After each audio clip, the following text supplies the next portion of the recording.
Hello, and welcome to this week's episode of The Hard Choice.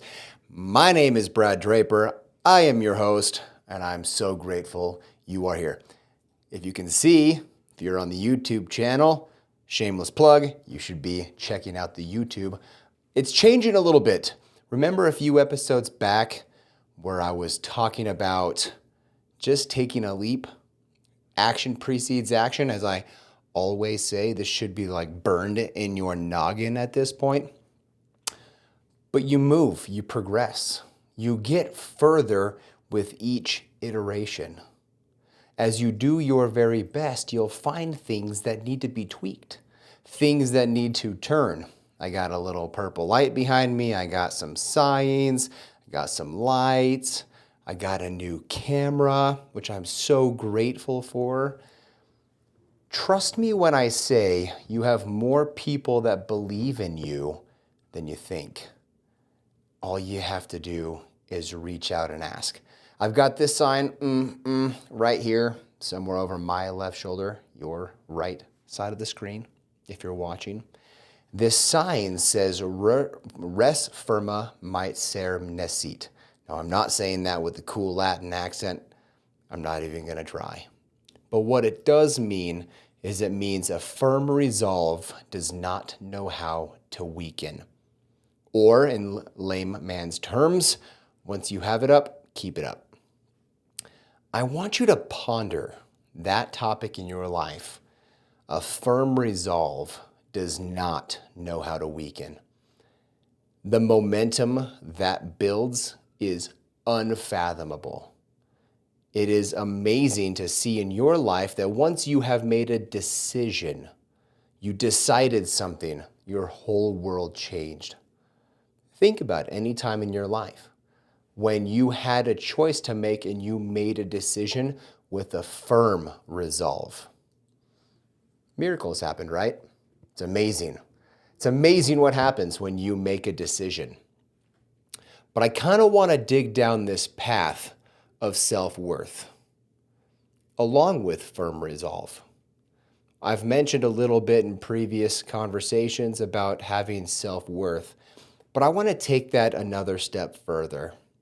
Because in the end of the day, as I've already said, worth is a value placed upon it. That's why so often in this world we think about our salary or our income as our worth, which is totally not the case. In a secular world, that's typically where that comes from. The things that you wear, your clothes, the way you appear, your house, your car, all these aspects in your world that make you appear to have value. But in reality, from a spiritual standpoint, we were purchased, literally purchased by the blood of a God. Now, I want you to think about that right now and how cool that is. And I've made it poignantly clear that I am a Christian. I stand as a Christian. And so that's the premise from where this stands. But your worth. If you walk into a room, you can find those people with really high self-confidence and really low self-worth. High self-confidence, low self-worth typically portrays as a pompous person, somebody very into themselves. But it's very shallow. There is no depth to who they are. Then you can find a person that has extreme self-worth, very low self-confidence. They have extreme depth, but they're not going to stand out in front of the crowd and do something or take a stand because they're not confident in themselves on execution. Confidence comes from making and keeping promises with yourself. Self-worth is inherent, yet it must too be received. Are you receiving that gift? Just like if someone were to hand you your favorite food, in order for you to eat it, you gotta kind of receive it. The same goes with your self-worth in the world's sense. You must have self-worth.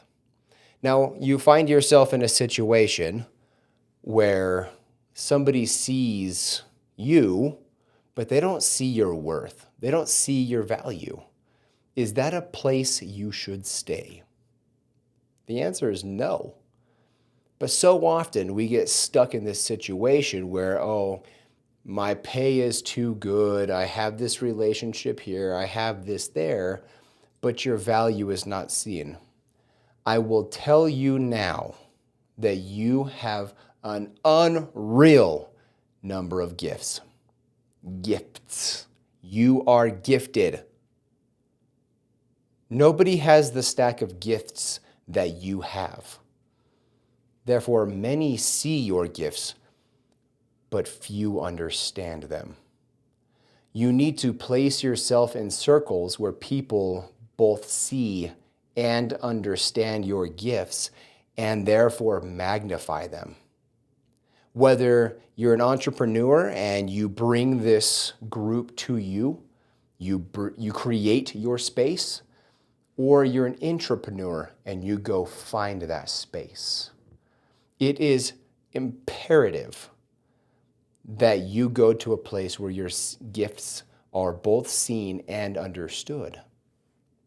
The reason for this is that magnifies the confidence and the worth.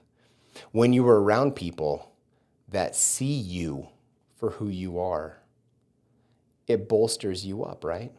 It makes you even more. That's why on your own you can only get so far, but 1 + 1 = 3.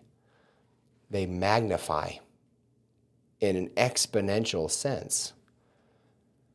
So, as you grow, we find ourselves in this space with people that we look up to, trying to fit a mold, trying to fit in, trying to do something that we think they want to receive. You're creating this persona, this facade, more often than not, to be who you think they want. But the end of the story, the reality, is that God placed you in a situation because He needs you. He doesn't need who you think you should be. He needs you. I want you to ponder that right now.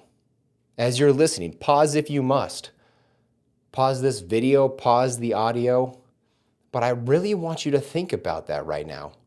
Where are you at in your space right now? And are you utilizing the gifts that you have been given? Are you magnifying them? And are you doing the things that God needs you to do? Not the things you think need to be done. Does that make sense? I need this to sink in. I need you to understand that you've been placed in this particular space, this particular time, in this particular part of the world that you're in, wherever you listen to this. I was actually looking at my statistics today. I didn't realize that I have international listeners. That's pretty cool. When I noticed that, I was like, dang, my little podcast is literally reaching the world. What can you do? How far can you reach? You sit there and say, but nobody knows me. I don't know that many people. I had this exact same conversation the other day. I don't know that many people. What can I do? Well, I'm standing before you, or speaking if you're just listening, as a person with a podcast that does like 100 downloads a month. I think last month, the last 30 days, I had 112 downloads. By the way, that's not a lot when you compare it to Joe Rogan, who has like tens or hundreds of millions of downloads per episode. But I'm reaching the world with my very small reach. And I'm learning and progressing and taking action. But that can only happen when you do the things that are blessed to you. God can only utilize you and the gifts He has given you when you use them and not become someone you think you should be to be in a space. Because let's be honest, everyone can see a fraud. It might take a second. Somebody might be really good. But if you're faking it, people see it. I had a conversation yesterday talking about how I became friends with a few particular people. People that it's refreshing when they have a regular conversation, as opposed to, can I get your autograph? Can I get a selfie? But seeing people, for who they are, children of God, recognizing that they too have issues at home just like I do. They have wins at home just like I do. They have families at home just like I do that bolster them up and make them better just like I do. And recognizing people for who they are, loving people for who they are, being you is what gets you to this place that you're seeking. It's not who you think you should become. It's being you. And you evolves, by the way. It doesn't stay stagnant. Case in point, my wife and I were watching a movie the other day, and it's a movie I haven't seen in 10, 15, probably closer to 15 years. It was a comedy, and I saw it on Netflix. I said, oh, let's watch this movie. This movie's hilarious. Have you ever seen it? She hadn't, so we turned it on, and I quickly learned I no longer thought it was funny. I was actually pretty bored. We turned the movie off after about 20, 30 minutes. We made it that far. And she looked at me, she's like, you really think this is funny? I said, I used to think it was funny. I thought it was hilarious when I was like 21, early 20s, late teens. We evolve as people. But that doesn't mean that you don't act who you are at every point in time. Moving forward with intent and action. So wrapping this all up into one beautiful box with a bow. Who are you? And what do you need to accomplish? You need to figure this out because you need to figure out what your gifts are, because that is what you need to do at this moment in time.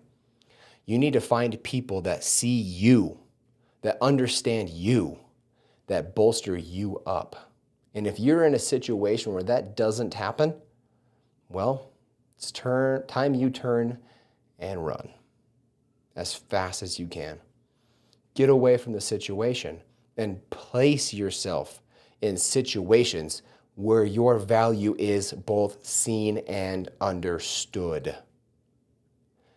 If you remain in this situation where you are not seen and understood, your gifts are not really used. Therefore, it's good enough to say, they're for naught. You are not put here to be for naught. You were put here for greatness. You were put here to get beyond this ceiling that you're stuck at and to be an example. To large, to small, it doesn't matter. Whether you affect a slew of people, a plethora of people, or just yourself, they're both necessary and they're both needed. Just like the crew on the ship, everybody is needed. There is no one person that's more important than another. They all have a particular job. The captain can go nowhere with no crew, and the crew can go nowhere without a captain. And each person on the crew has a particular job. And if that job is not done, the task and the journey is not effective. The same goes for you. Do not look at yourself like you're small. Because after all, we have the same worth. It just matters how much you receive it. And then you act on it. And you do something. Because action precedes action. And it is definitely where you focus, you find. I thank you for being here. I thank you for taking this time, your special time. This is a fleeting asset that it is the most valuable asset that you will never own, your time. And you spent it with me. And for that, I am so, so grateful. I'm grateful that you guys have shared this podcast. It shows, I see it, and I hear it. I'm grateful for your communication with me. I'm grateful that you guys reach out and tell me your thoughts, your opinions, those things that I do well, those things that I don't do so well. Because after all, that's how I grow. That's how I learn. And in part, better serve you. So, like it, subscribe to it, download it for future listenings. Keep this conversation rolling with your friends, your family, your loved ones. Until next week, I love you guys. Bye.